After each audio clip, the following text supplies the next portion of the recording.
사랑하는 성도님들, 오늘도 하나님의 크신 은혜 가운데 이 귀한 시간을 함께 할 수 있어서 정말 감사합니다. 혹시 이런 생각을 해보신 적이 있으십니까? 새벽에 잠이 깨서 천장을 바라보며 이런 걱정들이 머릿속을 맴돌 때가 있지 않으십니까? 이제 나이도 들었는데 앞으로 어떻게 살아가야 할까? 건강은 괜찮을까? 혹시 큰 병에 걸리면 어떻게 하지? 경제적으로는 문제 없을까? 물가는 계속 오르는데 자녀들에게 짐이 되지는 않을까?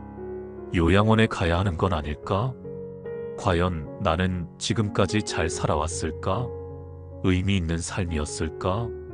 정말 솔직한 마음으로 말씀드리면 우리 모두는 이런 고민들을 안고 살아갑니다.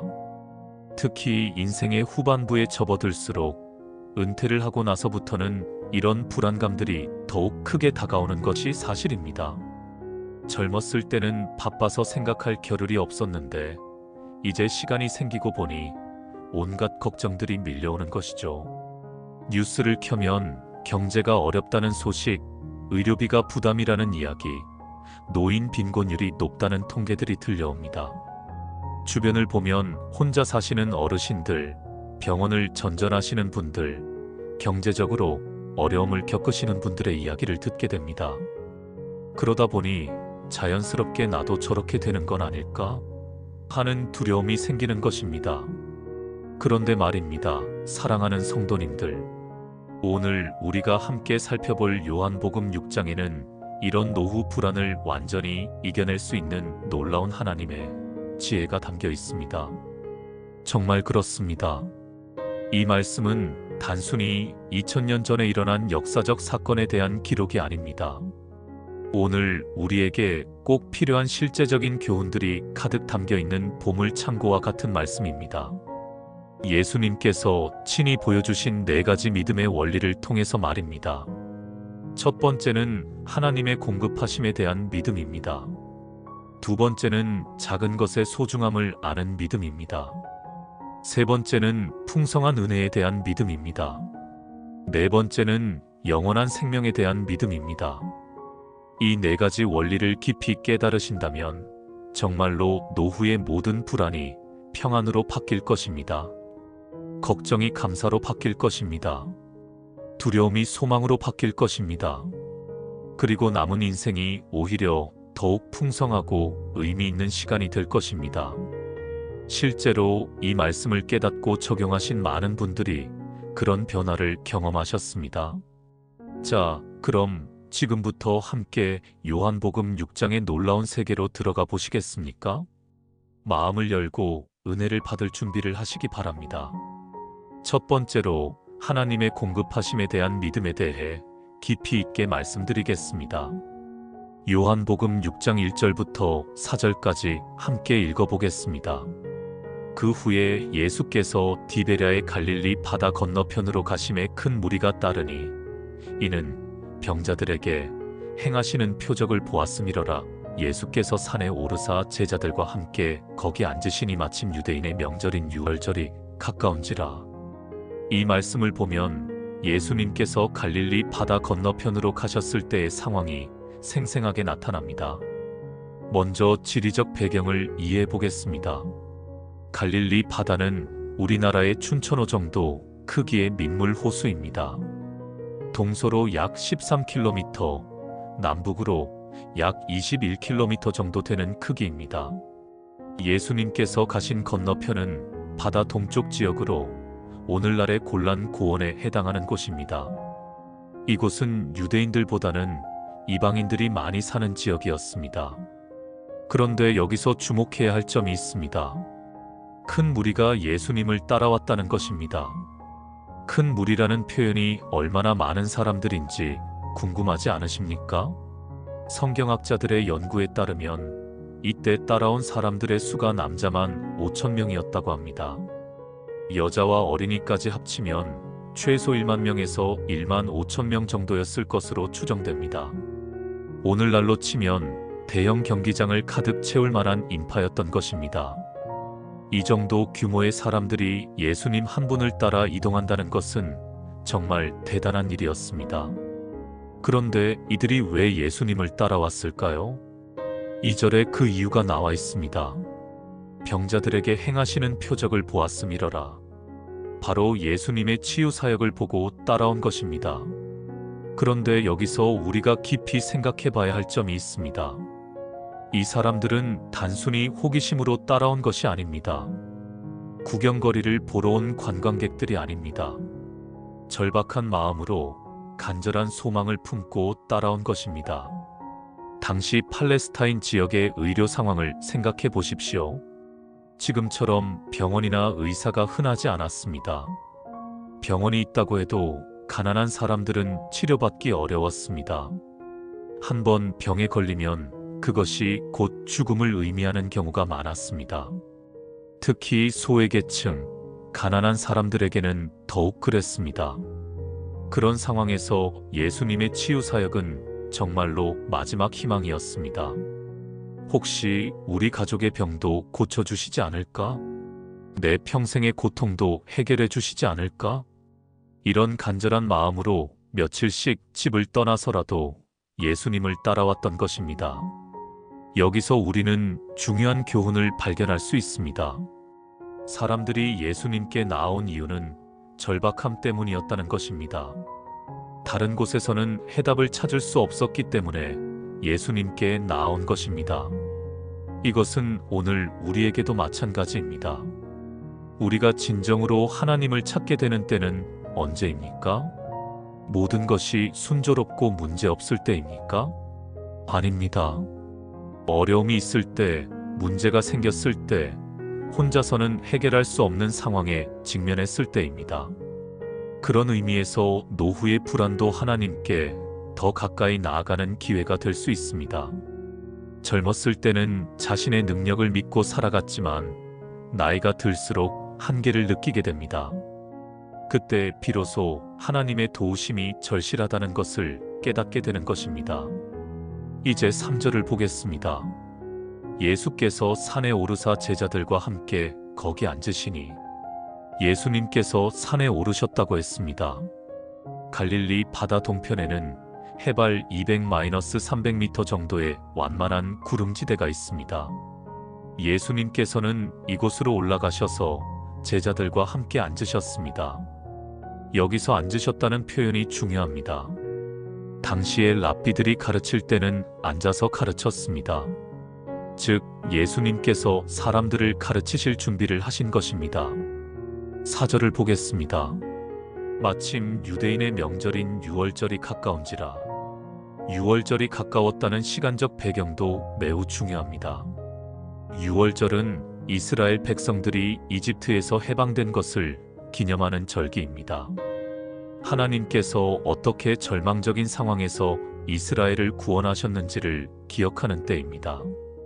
즉, 하나님의 구원과 해방의 능력을 기억하는 절기였습니다.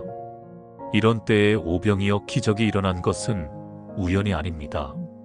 하나님께서는 여전히 절망적인 상황에서 구원의 역사를 행하신다는 것을 보여주시려는 것이었습니다.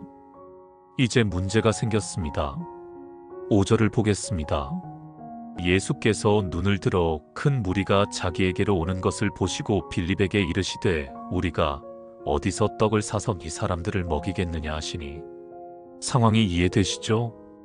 이 많은 사람들이 하루 이틀이 아닌 며칠째 예수님을 따라다녔던 것입니다. 집에서 가져온 음식도 다 떨어지고 당연히 배가 고플 수밖에 없었습니다. 그런데 이 광야 같은 곳에서 이 많은 사람들을 어떻게 먹일 수 있겠습니까?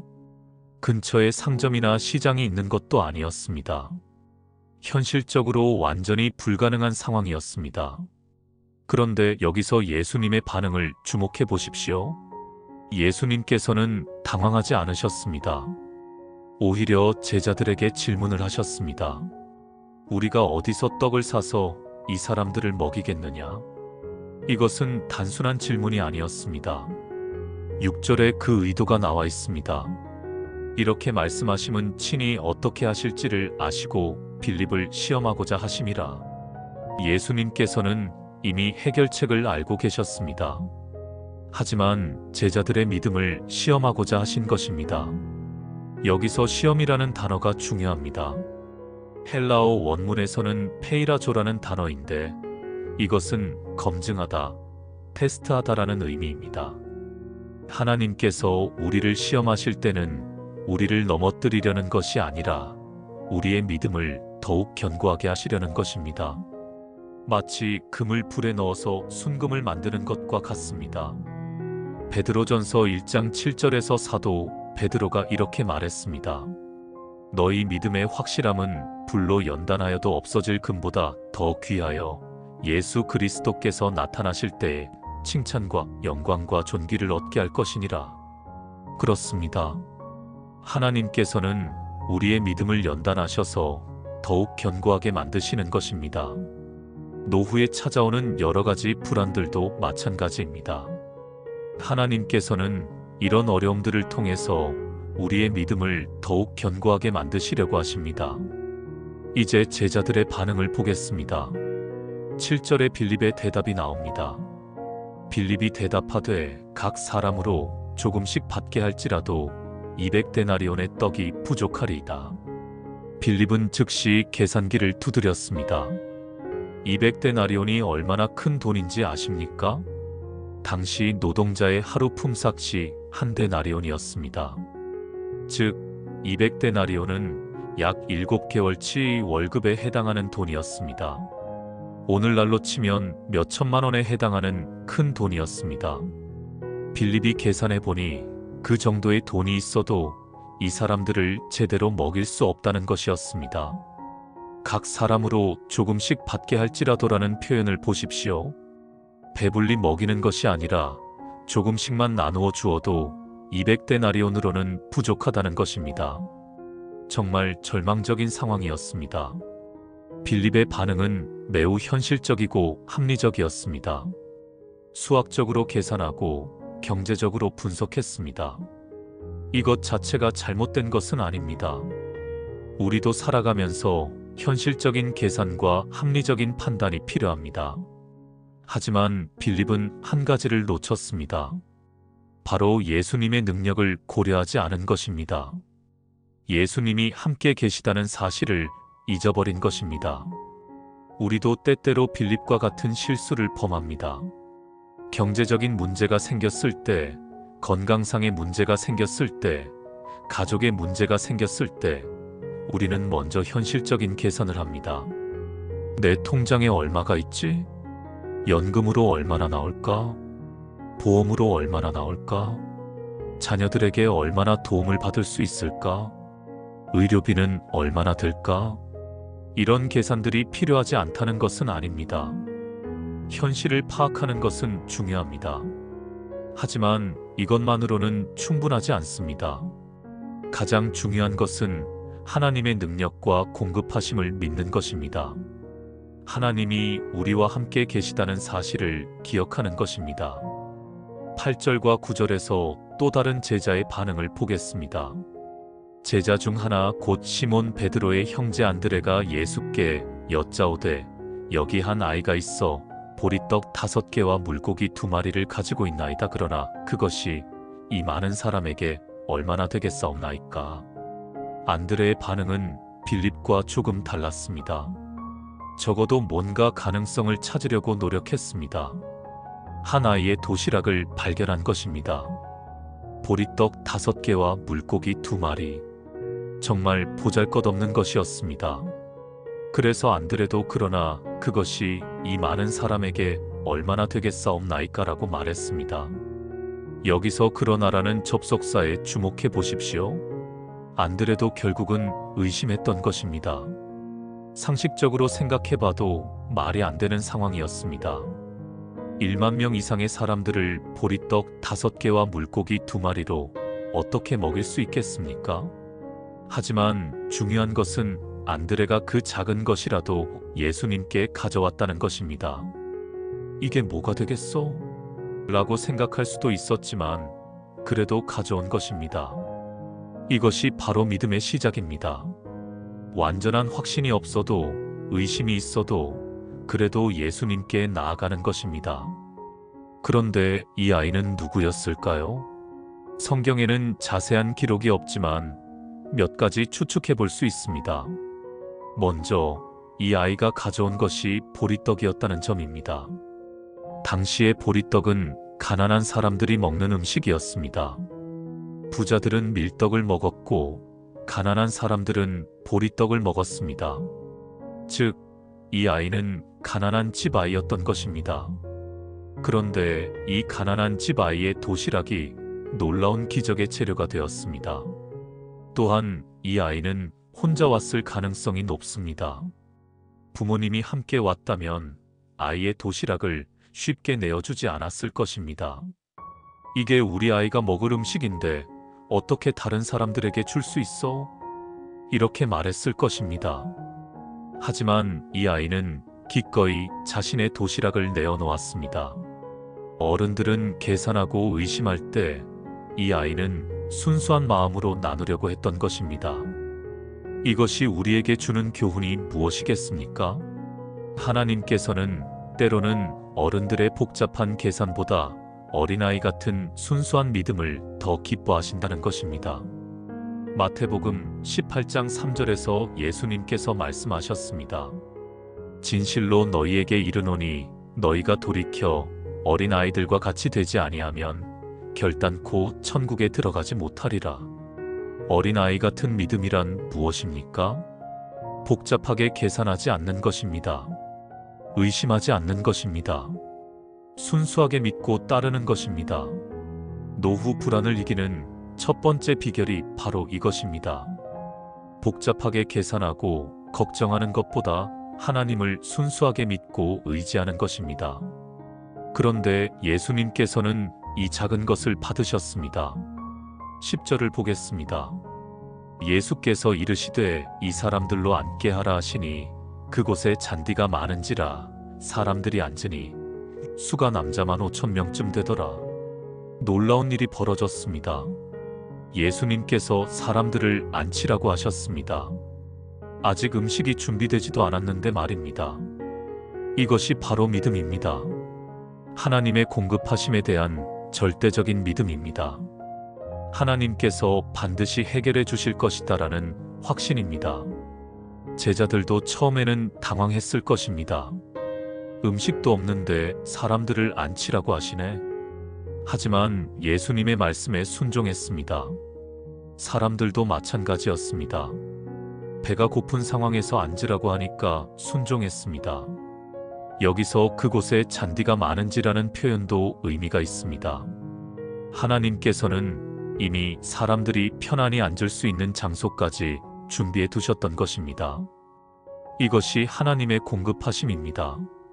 우리가 필요한 것을 미리 아시고 준비해 두시는 것입니다. 그리고 수가 남자만 5,000명쯤 되더라고 했습니다. 여자와 어린이까지 합하면 1만 명 이상이었을 것입니다.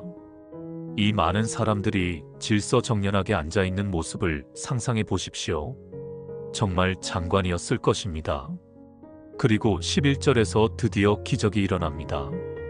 예수께서 떡을 가져 축사하신 후에 앉아있는 자들에게 나눠주시고 물고기도 그렇게 그들의 원하는 만큼 주시니, 여기서 축사하신 후에라는 표현이 중요합니다. 예수님께서는 그 작은 보리떡과 물고기를 받으시고 하나님께 감사의 기도를 드리셨습니다. 당시 유대인들의 관습에 따라 음식을 먹기 전에는 반드시 하나님께 감사 기도를 드렸습니다.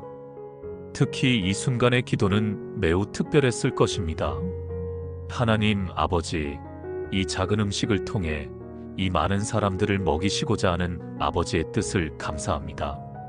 예수님께서는 결과를 미리 아시고 감사드린 것입니다. 아직 기적이 일어나지도 않았는데 감사하신 것입니다. 이것이 바로 믿음의 감사입니다. 우리도 이런 믿음을 배워야 합니다. 문제가 해결되기 전에 미리 감사하는 것입니다. 하나님께서 반드시 해결해 주실 것을 믿고 감사하는 것입니다. 하나님, 아직 해답이 보이지 않지만 반드시 길을 열어주실 것을 믿고 감사합니다. 이런 믿음의 감사가 기적을 가져옵니다. 그리고 예수님께서 사람들에게 나누어 주기 시작하셨습니다. 어떻게 기적이 일어났는지는 성경에 자세히 기록되어 있지 않습니다. 어떤 사람들은 예수님의 손에서 떡과 물고기가 계속 나왔다고 생각합니다. 또 어떤 사람들은 제자들이 나누어 주는 과정에서 계속 생겨났다고 생각합니다. 중요한 것은 어떻게 일어났느냐가 아니라 실제로 일어났다는 사실입니다. 그리고 그 결과입니다. 그들의 원하는 만큼 주시니. 이 표현이 얼마나 놀라운지 아십니까? 부족하게 주신 것이 아니라 원하는 만큼 주셨다는 것입니다. 배가 고픈 사람들이 원하는 만큼 먹을 수 있도록 하셨습니다. 조금씩 아껴가며 먹는 것이 아니라 마음껏 배불리 먹을 수 있었습니다. 이것이 바로 하나님의 공급하심의 특징입니다. 최소한만 주시는 것이 아니라 풍성하게 주시는 것입니다. 넉넉하게, 여유있게, 마음껏 누릴 수 있도록 주시는 것입니다. 많은 분들이 노후에 대해 걱정할 때 이런 생각을 하십니다. 그냥 굶지 않을 정도만 되면, 최소한의 생활비만 있으면, 병원비만 감당할 수 있으면. 하지만 하나님의 마음은 그것과 다릅니다. 하나님께서는 우리에게 최소한만 주려고 하시는 분이 아닙니다. 풍성하게, 넉넉하게 주시려고 하시는 분입니다. 12절과 13절을 보겠습니다. 그들이 배부른 후에 예수께서 제자들에게 이르시되 남은 조각을 거두고 버리는 것이 없게 하라 하시므로 이에 거두니 보리떡 5개로 먹고 남은 조각이 12바구니에 찼더라. 더욱 놀라운 사실이 기록되어 있습니다. 사람들이 배부르게 먹고도 남았다는 것입니다. 그것도 12바구니나 남았습니다. 처음에 가져온 보리떡 5개보다 남은 것이 훨씬 많았습니다. 이것이 바로 하나님의 수확입니다. 사람의 계산으로는 절대 이해할 수 없는 하나님만의 계산법입니다. 빌립은 200데나리온으로도 부족하다고 했습니다. 하지만 하나님께서는 보리떡 5개와 물고기 2마리로 1만 명 이상을 먹이시고도 12바구니가 남게 하셨습니다. 여기서 12바구니라는 숫자도 의미가 있습니다. 12제자가 각각 한 바구니씩 거두었다는 뜻입니다. 처음에 돈이 없어서 안 된다고 계산했던 제자들이 이제는 남은 음식을 거두고 있는 것입니다. 하나님께서는 제자들로 하여금 하나님의 풍성하심을 직접 체험하게 하셨습니다. 그리고 버리는 것이 없게 하라고 하신 예수님의 말씀도 중요합니다. 하나님께서 주신 것은 소중히 여기고 낭비하지 않아야 한다는 교훈입니다. 풍성함 가운데서도 절약하고 감사하는 마음을 가져야 한다는 것입니다. 이제 이 기적이 우리에게 주는 첫 번째 교훈을 정리해 보겠습니다. 하나님께서는 우리의 모든 필요를 아시고 공급해 주시는 분이라는 것입니다. 경제적인 필요, 건강상의 필요, 정서적인 필요, 영적인 필요까지 모든 것을 아시고 채워주시는 분입니다. 어느 성도님의 실제 경험담을 더 자세히 들려드리겠습니다. 그분은 70세에 갑자기 남편을 하늘나라로 떠나보내셨습니다. 평생 남편에게 의존해서 살아오셨는데 갑자기 혼자가 되신 것입니다. 남편이 남겨놓은 것도 많지 않았습니다. 월세집에서 국민연금과 작은 적금으로 생활해야 하는 상황이었습니다. 계산해보니 한 달 생활비도 빠듯했습니다. 병원비까지 들어가면 정말 막막한 상황이었습니다. 이제 어떻게 살아가지? 자녀들에게 도움을 청해야 하나? 정말 막막했습니다. 그때 그분이 하나님께 간절히 기도했습니다. 하나님, 저 혼자서는 정말 어떻게 할 수가 없습니다. 도와주세요. 매일 새벽마다 교회에 나가서 기도했습니다. 요한복음 6장 말씀을 읽으며 하나님의 공급하심을 믿기로 작정했습니다. 하나님께서 보리떡 5개로 5,000명을 먹이셨는데 나 하나 못 먹이실 리 없다. 이런 믿음으로 기도했습니다. 그런데 정말 놀라운 일들이 하나씩 일어나기 시작했습니다. 먼저 동사무소에서 연락이 왔습니다. 그분이 받을 수 있는 각종 복지 혜택이 있다는 것이었습니다. 기초연금, 의료비 지원, 전기요금 할인 등 여러 가지 혜택을 받을 수 있었습니다. 전혀 몰랐던 제도들이었는데 담당 공무원이 친절하게 안내해 주었습니다. 그 다음에는 교회 집사님이 찾아왔습니다. 집안 청소하는 일을 소개해 주겠다는 것이었습니다. 일주일에 2-3번, 하루에 3-4시간씩 하는 가벼운 일이었습니다. 나이를 고려해서 무리하지 않을 정도의 일이었습니다. 그런데 시급이 생각보다 괜찮았습니다. 한 달에 50-60만 원 정도의 수입이 생겼습니다. 그리고 몇 달 후에는 더 놀라운 일이 일어났습니다. 오랫동안 연락이 끊어졌던 친척이 갑자기 연락을 해온 것입니다. 그 친척은 젊었을 때 해외로 이민을 가서 사업을 성공시킨 분이었습니다. 그런데 그분이 한국에 있는 친척들을 돕고 싶다고 연락을 해온 것입니다. 매월 일정한 금액을 송금해 주겠다고 했습니다. 그것도 생활하기에 충분한 금액이었습니다. 마지막으로 살고 있던 월세 집에도 변화가 있었습니다. 집주인이 이사를 가게 되면서 그 집을 팔려고 했는데 그 할머니가 오랫동안 잘 살았다는 이유로 매우 저렴한 가격에 팔아주겠다고 한 것입니다. 친척의 도움으로 그 집을 사게 되었고 이제는 월세 걱정도 없어졌습니다. 어떻게 이런 일들이 동시에 일어날 수 있을까요? 사람의 눈으로 보면 우연의 일치라고 할 수도 있습니다. 하지만 그분은 확신했습니다. 이것은 하나님의 손길이야. 하나님께서 나를 위해 길을 준비해 주신 거야. 지금 그분은 경제적으로 넉넉하지는 않지만 부족함 없이 평안하게 지내고 계십니다. 그리고 받은 은혜를 다른 어려운 이웃들과 나누며 살고 계십니다. 매주 교회에서 무료 급식 봉사를 하고 계십니다. 그분은 늘 간증하십니다. 하나님께서는 정말 우리의 필요를 아시고 공급해 주시는 분이에요. 걱정하지 마세요. 이것이 바로 하나님의 공급하심입니다.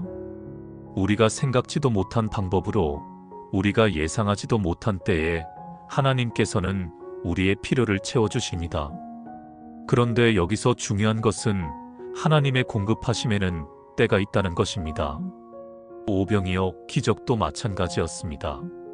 사람들이 조금 배고파하기 시작했을 때 바로 음식을 주신 것이 아니라 정말 배고플 때까지 기다리셨습니다.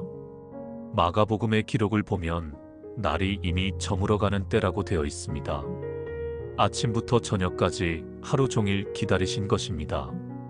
왜 하나님께서는 우리가 정말 간절해질 때까지 기다리실까요? 첫째, 우리로 하여금 하나님의 은혜를 더욱 깊이 깨닫게 하시기 위함입니다. 너무 쉽게 얻은 것은 쉽게 잊어버립니다. 하지만 간절함 가운데 받은 은혜는 평생 잊을 수 없습니다. 둘째, 우리의 믿음을 연단하시기 위함입니다. 쉬운 상황에서는 믿음이 자라지 않습니다. 어려운 상황을 통과할 때 믿음이 더욱 견고해집니다. 셋째, 우리로 하여금 겸손하게 하시기 위함입니다. 모든 것이 순조로울 때는 하나님을 잊기 쉽습니다. 어려움이 있을 때 비로소 하나님을 간절히 찾게 됩니다. 그러므로 지금 당장 답이 보이지 않는다고 해서 절망하지 마시기 바랍니다. 하나님께서는 가장 좋은 때에 가장 좋은 방법으로 우리의 필요를 채워주실 것입니다. 이제 두 번째 믿음의 원리인 작은 것의 소중함을 아는 믿음에 대해 깊이 살펴보겠습니다. 다시 구절을 보겠습니다. 여기 한 아이가 있어 보리떡 5개와 물고기 2마리를 가지고 있나이다. 여기서 주목해야 할 것은 이 음식을 가져온 사람이 한 아이였다는 점입니다. 어른이 아니라 아이였습니다. 그것도 보리떡이었습니다. 당시의 보리떡은 가난한 사람들이 먹는 음식이었습니다. 부자들은 밀떡을 먹었고 가난한 사람들은 보리떡을 먹었습니다. 즉, 이 아이는 가난한 집 아이였던 것입니다. 그런데 이 아이가 가져온 보잘것없는 도시락이 5천 명을 넘는 사람들을 먹였습니다. 아니, 먹이고도 12바구니가 남았습니다. 이것이 우리에게 주는 교훈이 무엇이겠습니까? 하나님께서는 작은 것을 통해서도 큰 일을 하실 수 있다는 것입니다. 사람들은 늘 큰 것을 찾습니다. 큰 돈, 큰 집, 큰 성공, 큰 능력을 원합니다. 그래서 자신이 가진 작은 것들을 무시하고 업신여깁니다. 특히 나이가 들수록 이런 생각이 더해집니다. 내가 이제 나이도 들었는데 뭘 할 수 있겠어? 내가 가진 게 뭐가 있다고? 젊었을 때도 별로였는데 이제는 더욱 쓸모없지. 이제는 자녀들에게 짐만 되는 존재야. 하지만 이것은 완전히 잘못된 생각입니다. 하나님께서는 우리가 가진 작은 것들을 귀하게 여기시고 그것을 통해 놀라운 일을 행하십니다. 이 아이의 도시락을 다시 생각해 보십시오.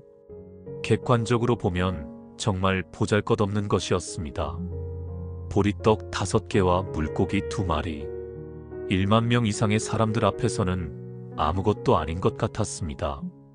안드레도 그러나 그것이 이 많은 사람에게 얼마나 되겠사옵나이까라고 말했을 정도였습니다. 그런데 예수님께서는 이 작은 것을 받으셨습니다. 거절하지 않으셨습니다.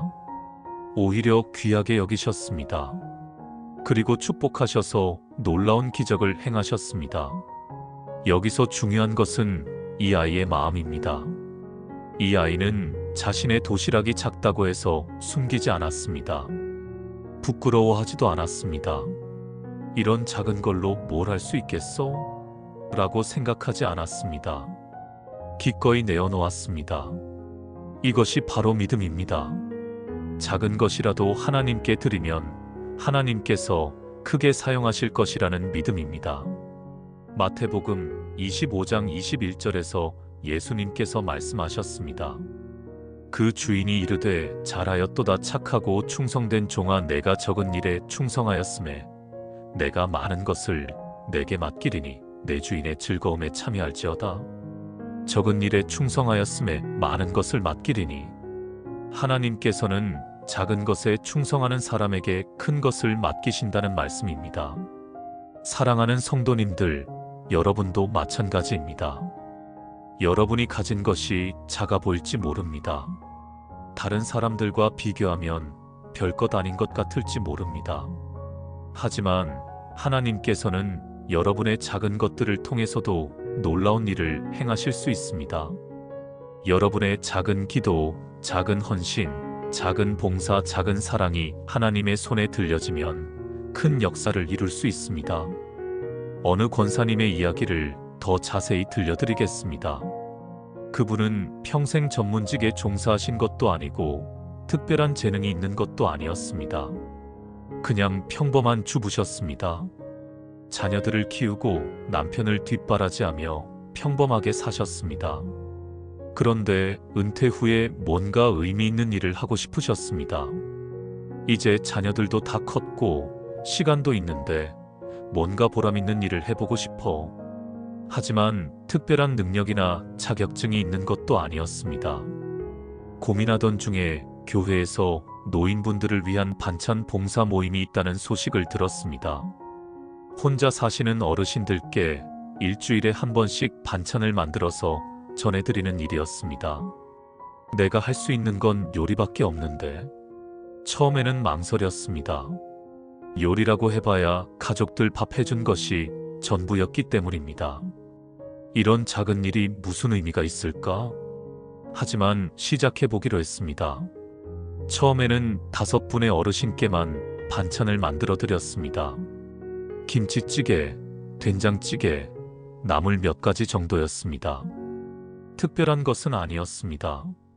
하지만 정성을 다해서 만들었습니다. 어르신들이 드시기 편하도록 간도 맞추고 부드럽게 조리했습니다. 그런데 어르신들의 반응이 너무 좋았습니다. 이렇게 맛있는 음식을 먹어본 지가 언제인지 모르겠어요. 정말 집에서 해준 음식 같아요. 권사님 덕분에 일주일이 즐거워요. 어르신들이 진심으로 고마워하시는 모습을 보니 보람을 느꼈습니다. 그래서 계속하다 보니 점점 많은 분들이 도움을 받게 되었습니다. 소문이 나면서 도움이 필요한 어르신들이 늘어났습니다. 처음에 5분이었던 것이 10분, 20분으로 늘어났습니다. 혼자서는 감당하기 어려워서 다른 성도님들의 도움을 받기 시작했습니다. 그러자 더 많은 분들이 참여하게 되었습니다. 젊은 엄마들도 참여하고 은퇴하신 아버지들도 참여했습니다. 그 일이 알려지면서 다른 교회들도 관심을 갖기 시작했습니다. 우리 교회에서도 그런 일을 해보고 싶다고 연락이 오기 시작했습니다. 그분은 자신의 경험을 나누며 다른 교회들도 도왔습니다. 어떻게 시작하면 좋은지, 어떤 것들을 주의해야 하는지 알려드렸습니다. 결국 그분의 작은 시작이 지역 전체의 큰 사역으로 발전했습니다. 지금은 수십 개 교회가 참여해서 수백 명의 어르신들이 그 혜택을 받고 계십니다. 지자체에서도 관심을 보이기 시작했습니다. 이런 좋은 일을 어떻게 더 확산시킬 수 있을까? 결국 정부 지원도 받게 되었고 더 체계적으로 운영할 수 있게 되었습니다. 그분은 지금 그 사역의 대표를 맡고 계십니다. 여러 지역에서 강의 요청이 오고 언론에서도 인터뷰 요청이 옵니다. 그분은 말씀하십니다. 내가 가진 것은 정말 작았어요. 그냥 평범한 요리 실력이 전부였죠. 하지만 하나님께서 이렇게 크게 사용해 주실 줄 몰랐어요. 이것이 바로 작은 것의 소중함입니다. 하나님께서는 우리의 작은 헌신, 작은 정성, 작은 노력을 귀하게 여기시고 크게 사용하십니다. 모세가 가진 것도 작은 지팡이였습니다. 하지만 하나님께서 그 지팡이를 통해 홍해를 가르시고 이스라엘을 구원하셨습니다. 다윗이 가진 것도 작은 물매돌이였습니다. 하지만 하나님께서 그것을 통해 골리앗을 쓰러뜨리게 하셨습니다. 엘리야 때 사르밧 과부가 가진 것도 밀가루 한 움큼과 기름 조금이었습니다. 하지만 하나님께서 그것을 통해 3년 반 동안 기근 가운데서도 먹을 것을 공급해 주셨습니다. 그러므로 자신이 가진 것이 작다고 해서 절망하지 마시기 바랍니다. 오히려 기꺼이 하나님께 드리시기 바랍니다. 하나님께서 그것을 통해 놀라운 일을 행하실 것입니다. 또한 나이가 들었다고 해서 자신을 과소평가하지 마시기 바랍니다. 여러분이 살아온 경험, 쌓아온 지혜, 가지고 있는 믿음, 인내력, 이해심, 이 모든 것들이 하나님께는 귀한 것들입니다. 젊은 사람들이 가지지 못한 소중한 자산들입니다. 이것들을 통해 하나님께서는 다음 세대를 축복하시고 이웃을 도우시고 교회를 세우실 것입니다. 성경에 보면 나이 들어서도 하나님께 크게 쓰임받은 분들이 많습니다. 아브라함은 75세에 하나님의 부르심을 받았습니다. 모세는 80세에 이스라엘의 지도자가 되었습니다. 갈렙은 85세에 내게 이 산지를 주소서라고 담대하게 요청했습니다. 안나 선지자는 84세까지 성전에서 기도하며 하나님을 섬겼습니다. 나이는 하나님께 쓰임받는데 걸림돌이 되지 않습니다. 오히려 나이가 들수록 더 깊은 지혜와 믿음으로 하나님을 섬길 수 있습니다. 세 번째로 풍성한 은혜에 대한 믿음에 대해 말씀드리겠습니다. 다시 11절과 12절을 보겠습니다. 예수께서 떡을 가져 축사하신 후에 앉아있는 자들에게 나눠주시고 물고기도 그렇게 그들의 원하는 만큼 주시니 그들이 배부른 후에 예수께서 제자들에게 이르시되 남은 조각을 거두고 버리는 것이 없게 하라 하시므로, 여기서 주목해야 할 표현들이 몇 가지 있습니다. 첫째, 그들의 원하는 만큼 주시니 부족하게 주신 것이 아니라 원하는 만큼 주셨다는 것입니다. 사람들이 배고팠기 때문에 많이 먹고 싶었을 것입니다. 그런데 예수님께서는 그들이 원하는 만큼 충분히 주셨습니다. 조금씩 아껴가며 나누어 준 것이 아니라 마음껏 먹을 수 있도록 해주신 것입니다. 둘째, 그들이 배부른 후에 단순히 배고픔을 면한 정도가 아니라 배부르게 먹였다는 것입니다.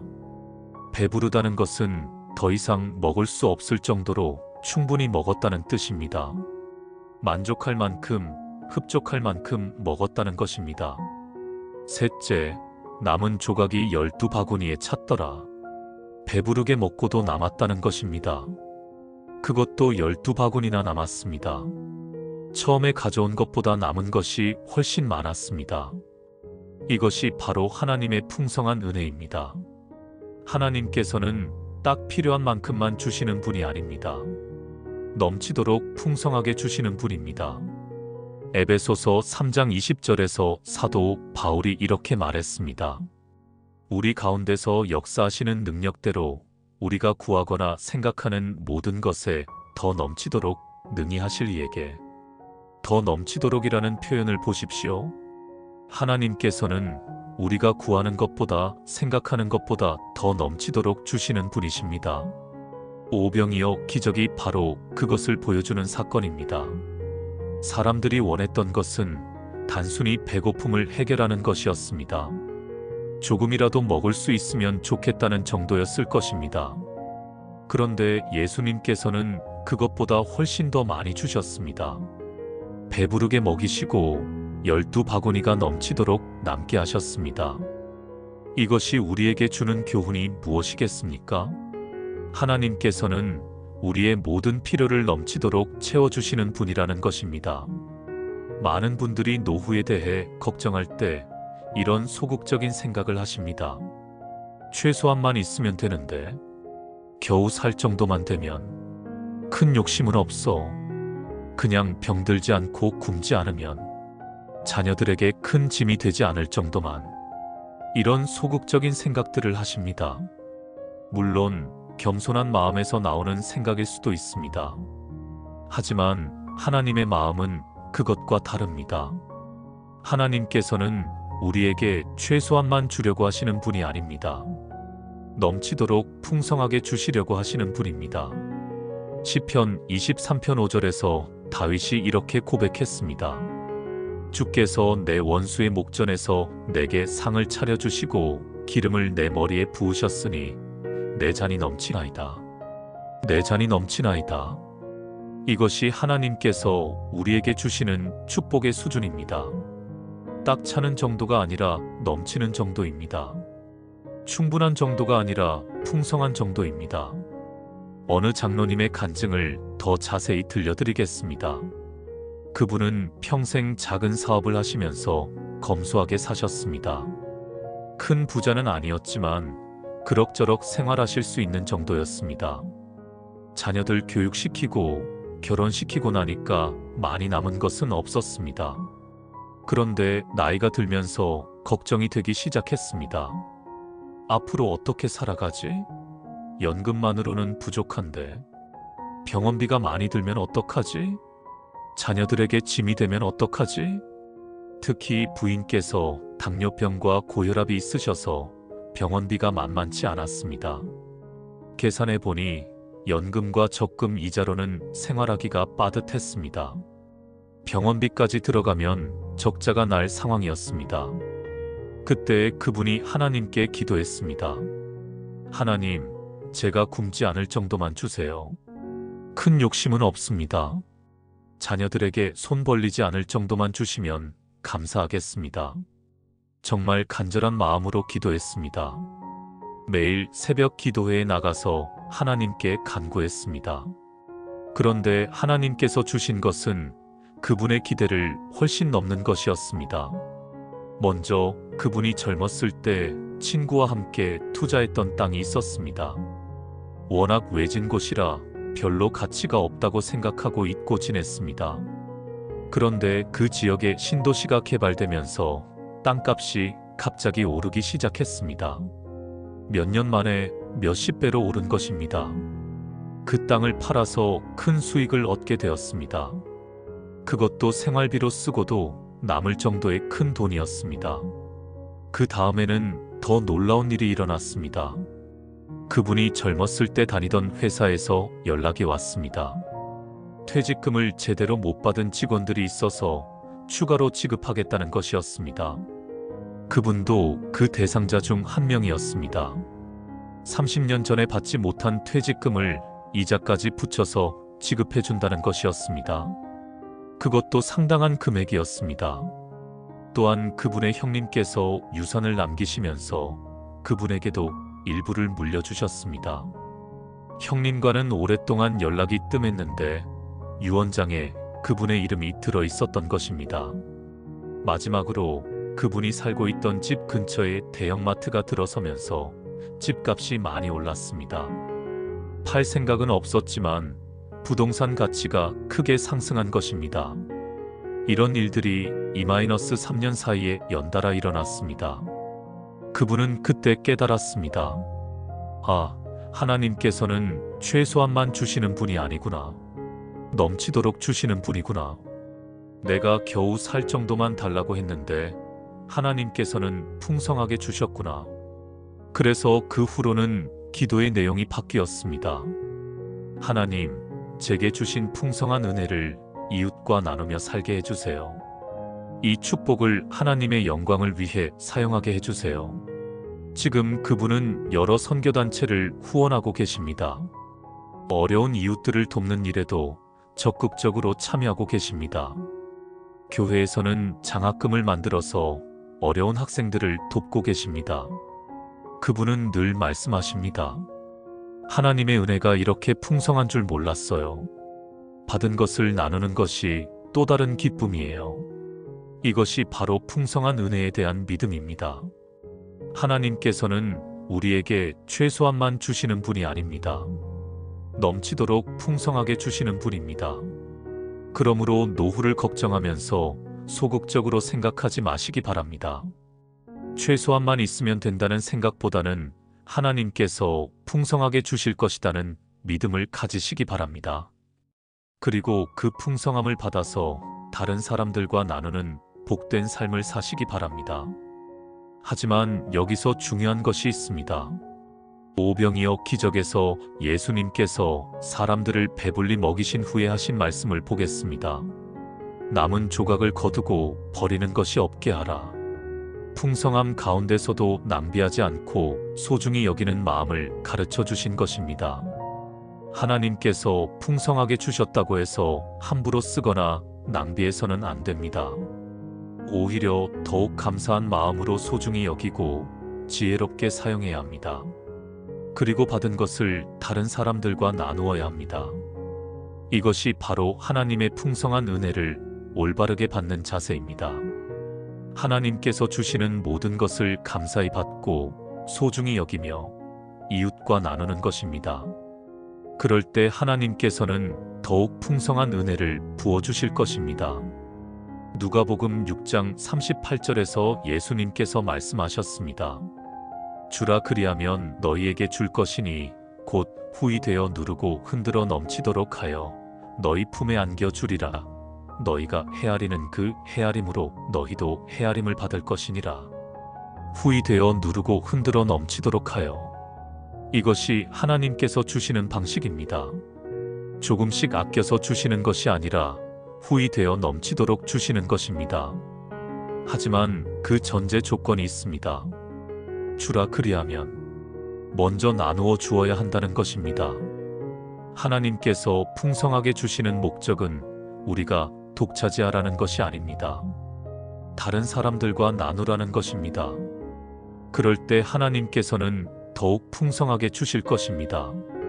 네 번째로 영원한 생명에 대한 믿음에 대해 말씀드리겠습니다. 오병이어 기적 후에 예수님께서 하신 말씀을 보겠습니다. 요한복음 6장 27절입니다. 썩는 양식을 위하여 일하지 말고 영생하도록 있는 양식을 위하여 하라. 이 양식은 인자가 너희에게 주리니 인자는 아버지 하나님께서 인치신 자니라.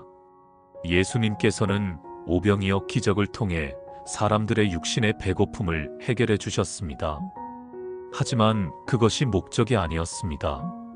더 중요한 것은 영혼의 배고픔을 해결해 주시는 것이었습니다. 27절에서 예수님께서 말씀하신 썩는 양식과 영생하도록 있는 양식의 차이를 생각해 보십시오. 썩는 양식은 일시적입니다. 먹으면 배가 부르지만 시간이 지나면 다시 배가 고파집니다.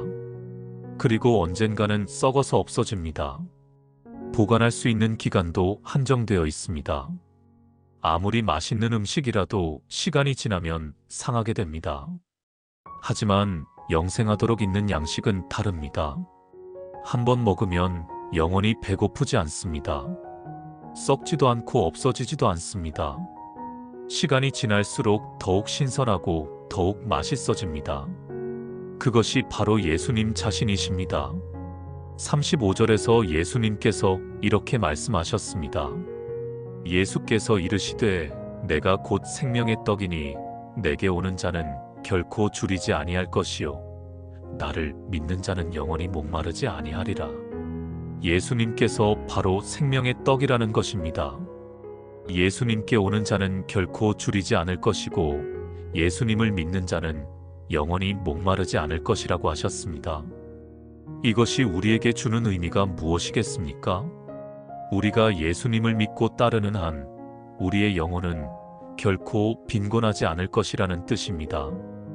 육신은 늙어갈지라도 영혼은 더욱 풍성해질 것입니다. 세상의 것들은 잃을지라도 영원한 것은 잃지 않을 것입니다.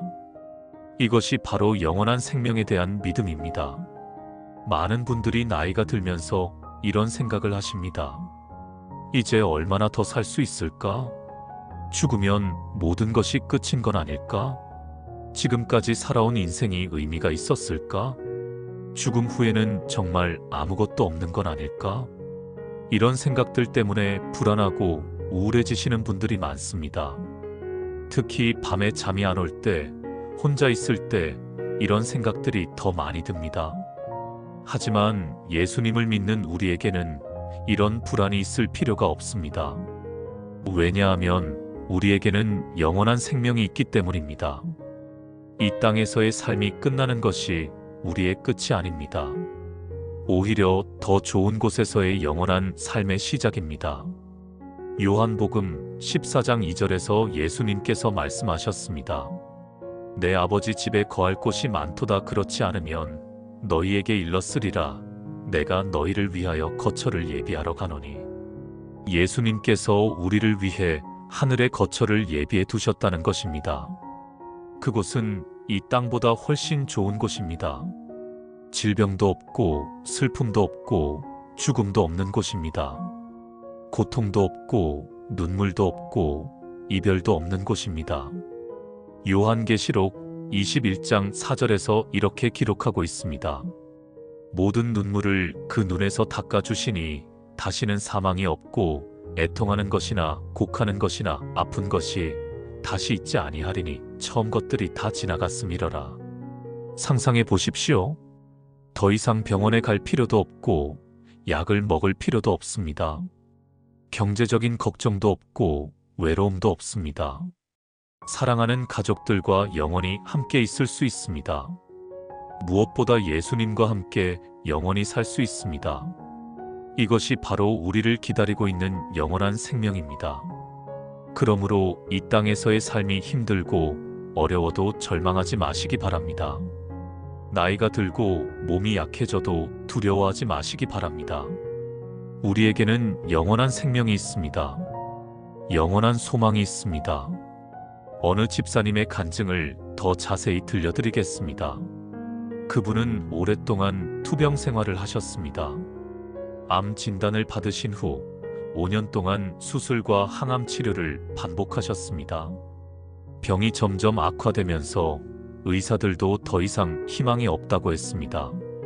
가족들은 절망했고 그분 자신도 처음에는 많이 힘들어 하셨습니다. 왜 하나님께서 나에게 이런 시련을 주실까? 내가 뭘 잘못했길래 이런 고통을 받아야 하나? 이제 정말 죽는 건가? 밤마다 이런 생각들로 잠을 이루지 못했습니다.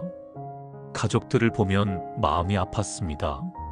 자신 때문에 가족들이 고생하는 것이 미안했습니다. 하지만 시간이 지나면서 그분의 마음이 바뀌기 시작했습니다. 매일 성경을 읽고 기도하면서 하나님의 사랑을 더 깊이 깨달았습니다. 특히 요한복음 6장 말씀을 읽으면서 큰 위로를 받았습니다. 예수님께서 생명의 떡이라고 하셨구나. 나를 믿는 자는 영원히 목마르지 않는다고 하셨구나. 그리고 이 땅에서의 삶이 전부가 아니라는 것을 깨달았습니다. 영원한 생명이 기다리고 있다는 것을 믿게 되었습니다. 그때부터 그분의 얼굴에 평안이 찾아왔습니다. 병실을 찾아오는 사람들에게 오히려 위로와 소망을 주었습니다. 걱정하지 마세요. 저는 곧 더 좋은 곳으로 갈 거예요. 이 고통은 잠시뿐이에요. 영원한 기쁨이 기다리고 있어요. 예수님께서 저를 위해 처소를 예비해 두셨어요. 같은 병실에 있던 다른 환자들도 그분을 보고 위로를 받았습니다. 저분은 어떻게 저렇게 평안할 수 있을까? 그분은 기회가 있을 때마다 예수님에 대해 전했습니다. 영원한 생명에 대한 소망을 나누었습니다. 그 결과 여러 명이 예수님을 믿게 되었습니다. 병원 직원들도 그분의 모습을 보고 감동을 받았습니다. 정말 신앙이 있으면 저렇게 다를 수 있구나. 그분은 마지막까지 평안한 모습으로 하나님의 품에 안기셨습니다. 임종 직전에 가족들에게 말씀하셨습니다. 슬퍼하지 마세요. 저는 이제 예수님께 갑니다. 우리는 곧 다시 만날 거예요. 더 좋은 곳에서 말이에요. 장례식장에서 많은 사람들이 말했습니다. 정말 복된 모습이었어요. 죽음조차 이겨내는 믿음을 보여주셨어요. 저도 저런 믿음을 갖고 싶어요. 그분의 죽음은 많은 사람들에게 영원한 생명에 대한 소망을 심어주었습니다. 이것이 바로 영원한 생명에 대한 믿음입니다. 이 땅에서의 고난과 어려움은 잠시뿐입니다. 영원한 기쁨과 평안이 우리를 기다리고 있습니다. 그러므로 노후의 불안 때문에 두려워하지 마시기 바랍니다. 건강이 악화되어도, 경제적으로 어려워져도, 외로움을 느껴도 절망하지 마시기 바랍니다. 우리에게는 영원한 생명이 있습니다. 이 믿음으로 오늘을 살아가시기 바랍니다. 그리고 이 소망을 다른 사람들과 나누시기 바랍니다. 로마서 8장 18절에서 사도 바울이 말했습니다. 생각하건대 현재의 고난은 장차 우리에게 나타날 영광과 비교할 수 없도다. 현재의 모든 어려움들은 장차 나타날 영광에 비하면 아무것도 아닙니다.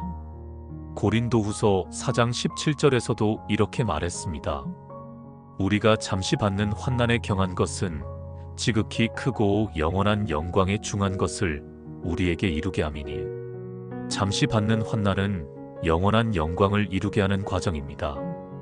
사랑하는 성도님들, 지금까지 요한복음 6장을 통해서 노후 불안을 이기는 4가지 믿음의 원리에 대해 깊이 있게 말씀드렸습니다. 이제 이 원리들을 우리 삶에 어떻게 실제적으로 적용할 수 있는지 구체적으로 말씀드리겠습니다. 첫 번째 원리, 하나님의 공급하심에 대한 믿음을 실천하는 방법. 매일 아침 일어나면 하나님의 공급하심에 대해 감사하는 기도를 드리시기 바랍니다. 하나님, 오늘도 저에게 필요한 모든 것을 공급해 주실 것을 믿습니다. 감사합니다. 이런 기도로 하루를 시작하시면 하루 종일 평안한 마음으로 지낼 수 있을 것입니다. 그리고 걱정이 생길 때마다 오병이어 기적을 기억하시기 바랍니다. 하나님께서 보리떡 5개로 5,000명을 먹이셨는데 나를 못 도우실 리 없다. 이런 믿음으로 걱정을 물리치시기 바랍니다. 또한 과거에 하나님께서 어떻게 도우셨는지 기억하시기 바랍니다. 지금까지 살아오면서 어려운 일들이 있었지만 하나님께서 모두 해결해 주셨습니다. 그 은혜를 기억하시면 미래에 대한 믿음도 더욱 강해질 것입니다. 두 번째 원리, 작은 것의 소중함을 아는 믿음을 실천하는 방법. 자신이 가진 작은 것들을 발견하고 감사하시기 바랍니다. 건강, 가족, 경험, 지혜, 믿음, 인맥, 취미, 특기 등등. 작은 것이라도 하나님께서 주신 귀한 선물들입니다. 이것들을 발견하고 감사할 때 마음에 기쁨이 넘칠 것입니다. 그리고 이런 것들을 다른 사람들을 위해 사용하시기 바랍니다. 요리를 잘하신다면 이웃을 위해 음식을 만들어 주시기 바랍니다. 경험이 많으시다면 젊은 사람들에게 조언을 해 주시기 바랍니다. 손재주가 있으시다면 봉사활동에 참여하시기 바랍니다. 작은 것이라도 나눌 때 큰 기쁨이 됩니다. 또한 나이가 들었다고 해서 새로운 것을 포기하지 마시기 바랍니다. 새로운 취미, 새로운 봉사, 새로운 학습에 도전해 보시기 바랍니다. 이제 나이가 들어서 안 되라고 생각하지 마시고 하나님께서 새로운 기회를 주셨구나 라고 생각하시기 바랍니다. 하나님께서는 나이에 상관없이 우리를 사용하시는 분입니다. 세 번째 원리, 풍성한 은혜에 대한 믿음을 실천하는 방법. 하나님의 풍성하심을 나누는 삶을 사시기 바랍니다. 물질적인 것뿐만 아니라 사랑, 관심, 기도, 격려, 위로를 나누시기 바랍니다. 외로운 이웃에게는 따뜻한 관심을, 아픈 분에게는 기도를, 힘든 분에게는 격려를 나누어 주시기 바랍니다. 나눌 때 더욱 풍성한 은혜를 경험하게 될 것입니다. 그리고 받은 것에 대해 항상 감사하는 마음을 가지시기 바랍니다. 작은 것에도 감사하고 당연하게 여겨지는 것에도 감사하시기 바랍니다. 감사하는 마음은 더 많은 축복을 가져옵니다. 또한 하나님께서 주신 것을 지혜롭게 사용하시기 바랍니다. 낭비하지 않고 절약하며 계획적으로 사용하시기 바랍니다. 오병이어 기적에서도 남은 조각을 거두고 버리는 것이 없게 하라고 하셨습니다. 네 번째 원리, 영원한 생명에 대한 믿음을 실천하는 방법. 매일 성경을 읽고 묵상하시기 바랍니다. 특히 영생과 천국에 관한 말씀들을 자주 읽으시기 바랍니다. 요한복음 3장 16절, 요한복음 14장 1-3절, 고린도전서 15장, 요한계시록 21-22장 등의 말씀들을 반복해서 읽으시기 바랍니다. 그럴 때 영원한 소망이 마음에 더욱 견고해질 것입니다. 그리고 이 소망을 다른 사람들과 나누시기 바랍니다. 특히 같은 나이대의 분들에게 복음을 전하시기 바랍니다. 노후의 불안을 겪고 있는 분들에게 영원한 생명의 소망을 전해주시기 바랍니다.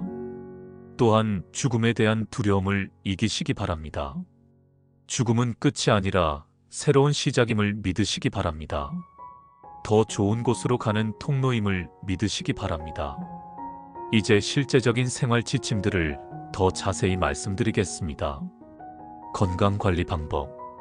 우리 몸은 하나님께서 주신 성전입니다. 그러므로 건강을 잘 관리하는 것도 신앙생활의 일부입니다. 적당한 운동을 꾸준히 하시기 바랍니다. 걷기, 체조, 수영 등 무리하지 않는 범위에서 꾸준히 하시기 바랍니다. 운동은 몸의 건강뿐만 아니라 마음의 건강에도 도움이 됩니다. 올바른 식사를 하시기 바랍니다. 과식하지 말고 편식하지 말고 규칙적으로 드시기 바랍니다. 특히 혼자 사시는 분들은 대충 때우기 쉬운데 정성스럽게 식사를 준비해서 드시기 바랍니다. 정기적으로 건강검진을 받으시기 바랍니다. 조기 발견이 중요합니다. 아프기 전에 미리 관리하는 것이 지혜입니다. 충분한 수면을 취하시기 바랍니다. 나이가 들수록 잠이 줄어들지만 그래도 충분히 주무시려고 노력하시기 바랍니다. 잠들기 전에는 걱정거리보다는 감사 제목을 생각하시기 바랍니다. 경제관리 방법. 하나님의 공급하심을 믿으면서도 지혜롭게 관리해야 합니다. 수입과 지출을 명확히 파악하시기 바랍니다. 가계부를 쓰거나 간단한 기록이라도 남기시기 바랍니다. 현실을 정확히 알아야 계획을 세울 수 있습니다. 불필요한 지출을 줄이시기 바랍니다. 하지만 지나친 절약으로 삶의 질을 떨어뜨릴 필요는 없습니다. 지혜롭게 절약하되 필요한 것은 아끼지 마시기 바랍니다. 각종 복지 혜택을 알아보시기 바랍니다. 기초연금, 의료비 지원, 교통비 할인 등 받을 수 있는 혜택들이 많이 있습니다. 동사무소나 복지관에 문의해서 자세히 알아보시기 바랍니다. 사기를 조심하시기 바랍니다. 요즘 노인을 대상으로 한 사기가 많습니다. 쉽게 돈을 벌 수 있다는 말에 속지 마시기 바랍니다. 의심스러운 것은 가족이나 주변 사람들과 상의하시기 바랍니다. 인간관계 관리 방법. 외로움은 노후의 큰 문제 중 하나입니다. 적극적으로 사람들과 교제하시기 바랍니다. 같은 믿음을 가진 성도들과 정기적으로 만나시기 바랍니다. 교회 소모임, 기도 모임, 봉사 모임 등에 적극 참여하시기 바랍니다. 혼자서는 힘들 때가 있지만 함께하면 힘이 됩니다. 서로 격려하고 위로하며 믿음을 더욱 견고히 하시기 바랍니다. 젊은 세대들과도 소통하시기 바랍니다. 손자녀들과 시간을 보내시고 교회의 젊은 성도들과도 교제하시기 바랍니다. 여러분의 경험과 지혜를 나누고 그들의 활력과 열정을 배우시기 바랍니다. 세대 간의 교류를 통해 더욱 풍성한 삶을 살 수 있을 것입니다. 이웃들과도 좋은 관계를 유지하시기 바랍니다. 가까운 이웃들과 인사하고 관심을 가져주시기 바랍니다. 어려운 일이 있을 때 서로 도울 수 있는 관계를 만들어 가시기 바랍니다. 가족 관계도 잘 관리하시기 바랍니다. 자녀들과 정기적으로 연락하시고 그들의 삶에 관심을 가져주시기 바랍니다. 하지만 지나치게 간섭하지는 마시기 바랍니다. 적당한 거리를 유지하면서 사랑을 표현하시기 바랍니다. 정신 건강 관리 방법. 긍정적인 마음을 유지하시기 바랍니다. 부정적인 생각보다는 긍정적인 생각을 하려고 노력하시기 바랍니다. 안 될 거야 보다는 될 거야 라고 생각하시기 바랍니다. 못할 거야 보다는 할 수 있어 라고 생각하시기 바랍니다. 감사하는 습관을 기르시기 바랍니다. 매일 감사 제목 3가지씩 찾아보시기 바랍니다. 아주 작은 것이라도 좋습니다. 오늘 날씨가 좋다, 맛있는 식사를 했다, 가족이 안부 전화를 했다 등등. 감사하는 마음은 모든 불안과 걱정을 이기는 가장 좋은 방법입니다. 새로운 것에 도전하시기 바랍니다. 나이가 들었다고 해서 모든 것을 포기할 필요는 없습니다. 새로운 취미, 새로운 봉사, 새로운 학습 등에 도전해 보시기 바랍니다. 컴퓨터를 배우시거나 악기를 배우시거나 그림을 그리시거나 글을 쓰시거나 새로운 것을 배울 때 뇌가 활성화되고 삶의 활력을 되찾을 수 있습니다. 과거의 아픈 기억들을 정리하시기 바랍니다. 누구나 살아오면서 후회되는 일들, 아픈 기억들이 있습니다. 하지만 계속 그것에 매여 있을 필요는 없습니다. 하나님께 용서를 구하고 다른 사람들을 용서하고 자신도 용서하시기 바랍니다. 과거는 과거일 뿐입니다. 오늘과 내일이 더 중요합니다. 영적 성장 방법. 매일 말씀과 기도의 시간을 가지시기 바랍니다. 하루에 30분이라도 좋으니 하나님과 교제하는 시간을 가지시기 바랍니다. 성경을 읽고 묵상하고 기도하는 시간입니다. 이 시간이 하루의 가장 소중한 시간이 되도록 하시기 바랍니다. 정기적으로 교회에 출석하시기 바랍니다. 몸이 불편해도 가능한 한 교회에 나오시기 바랍니다. 예배를 통해 하나님을 만나고 성도들과 교제하는 것이 중요합니다. 교회는 우리의 영적 가정입니다. 봉사에 참여하시기 바랍니다. 자신의 능력에 맞는 봉사를 찾아서 참여하시기 바랍니다. 청소, 식사 준비, 안내, 기도, 신방 등 할 수 있는 일들이 많이 있습니다. 봉사를 통해 보람을 느끼고 영적으로 성장할 수 있습니다. 전도에 관심을 가지시기 바랍니다. 특히 같은 세대의 분들에게 복음을 전할 기회를 찾으시기 바랍니다. 여러분의 경험과 간증이 큰 힘이 됩니다. 직접적인 전도가 어려우면 삶으로 보여주는 전도를 하시기 바랍니다. 마지막으로 중요한 마음가짐에 대해 말씀드리겠습니다. 하나님을 신뢰하는 마음. 무엇보다 하나님을 완전히 신뢰하시기 바랍니다. 하나님께서는 우리를 사랑하시고 우리에게 가장 좋은 것을 주시려고 하십니다. 때로는 이해할 수 없는 일들이 일어날 수도 있습니다. 하지만 하나님의 계획은 항상 선하고 완전합니다. 잠언 3장 5-6절에서 말씀하셨습니다. 너는 마음을 다하여 여호와를 신뢰하고 내 명철을 의지하지 말라. 너는 범사에 그를 인정하라. 그리하면 내 길을 지도하시리라. 하나님을 신뢰하고 모든 일에 하나님을 인정할 때 하나님께서 우리의 길을 지도해 주실 것입니다. 현재에 집중하는 마음. 과거의 후회나 미래의 걱정보다는 현재에 집중하시기 바랍니다. 오늘 할 수 있는 일들을 찾아서 최선을 다하시기 바랍니다. 오늘 만날 수 있는 사람들을 사랑하시기 바랍니다. 오늘 경험할 수 있는 은혜들을 감사히 받으시기 바랍니다. 마태복음 6장 34절에서 예수님께서 말씀하셨습니다. 그러므로 내일 일을 위하여 염려하지 말라. 내일 일은 내일이 염려할 것이요 한날의 괴로움은 그날로 족하니라. 오늘 하루만 잘 살면 됩니다. 내일은 내일의 은혜가 있을 것입니다. 소망을 갖는 마음.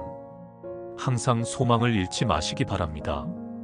아무리 어려운 상황이라도 하나님께는 불가능한 일이 없습니다. 절망적으로 보이는 상황에서도 하나님께서는 길을 만드실 수 있습니다. 오병이어 기적처럼 불가능해 보이는 일도 하나님께서는 하실 수 있습니다. 로마서 15장 13절에서 사도 바울이 말했습니다. 소망의 하나님이 모든 기쁨과 평강을 믿음 안에서 너희에게 충만하게 하사 성령의 능력으로 소망이 넘치게 하시기를 원하노라. 하나님께서는 소망의 하나님이십니다. 우리에게 소망이 넘치게 하시는 분입니다. 나누는 마음. 받은 은혜를 다른 사람들과 나누는 마음을 가지시기 바랍니다. 물질적인 것뿐만 아니라 경험, 지혜, 사랑, 관심을 나누시기 바랍니다. 나눌 때 더 큰 기쁨을 경험하게 됩니다. 사도행전 20장 35절에서 예수님의 말씀을 인용하여 사도 바울이 말했습니다. 범사에 여러분에게 본을 보여준 바와 같이 수고하여 약한 사람들을 돕고 또 주 예수께서 친히 말씀하신 바 주는 것이 받는 것보다 복이 있다 하심을 기억하여야 할지니라. 주는 것이 받는 것보다 복이 있습니다. 나누는 삶을 살 때 더 큰 축복을 경험하게 됩니다. 사랑하는 성도님들, 오늘 이 긴 시간 동안 요한복음 6장을 통해서 노후 불안을 이기는 4가지 믿음의 원리와 실제적인 적용 방법들에 대해 상세히 말씀드렸습니다. 다시 한번 정리하면, 첫째, 하나님의 공급하심에 대한 믿음. 하나님께서는 우리의 모든 필요를 아시고 공급해 주시는 분입니다. 경제적, 건강상, 정서적, 영적 필요까지 모든 것을 채워주십니다. 때로는 기다려야 할 때도 있지만 반드시 가장 좋은 때에 채워주십니다. 둘째, 작은 것의 소중함을 아는 믿음. 하나님께서는 작은 것을 통해서도 큰 일을 하실 수 있습니다. 우리가 가진 작은 것들을 무시하지 말고 하나님께 드려야 합니다. 나이가 들었다고 해서 쓸모없는 것이 아닙니다. 셋째, 풍성한 은혜에 대한 믿음.